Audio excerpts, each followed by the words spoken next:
past quarter century, public opinion researchers have found that many Americans say that government pays little attention to the needs and concerns of, quote, people like them, unquote. Many seem to be convinced that government does not take the views of ordinary citizens into account when making policy. This view would suggest that many Americans believe that public opinion plays no role, or at best, a limited role, in directing the actions of government. At the same time, it appears that many Americans are also convinced that government pays too much attention to public opinion, or at least too much attention to public opinion polls.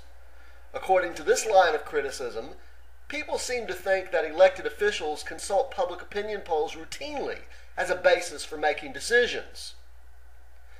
Populist politicians are quick to capitalize on these apparently bipolar popular perceptions of the role that public opinion plays in our political system.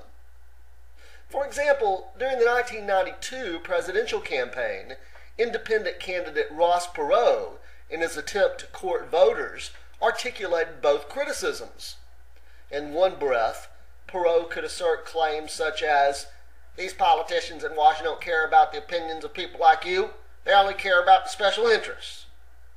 And in the next breath, Perot could also exclaim that, "I don't trust these politicians in Washington to wipe their own noses without checking a public opinion poll first." Well, which is it, Mr. Perot? Do politicians pay too little or too much attention to public opinion? As empirical political scientists, we must resist the superficial appeal of such characterizations.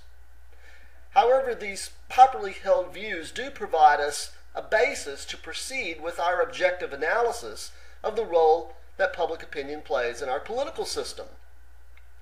You will no doubt recall our discussions early in the course about the many meanings of democracy: procedural democracy, substantive democracy, representative democracy, direct democracy, liberal democracy, social democracy, etc. Leaving aside the question of which variations of democracy are applicable to the American version of democracy, and instead opting for a very rudimentary understanding of the concept, a government of the people, for the people, by the people, democracy implies a role for public opinion. So we begin our analysis by posing two very straightforward questions for your reflection. What role does public opinion play in a democratic political system? What role should public opinion play in a democratic political society?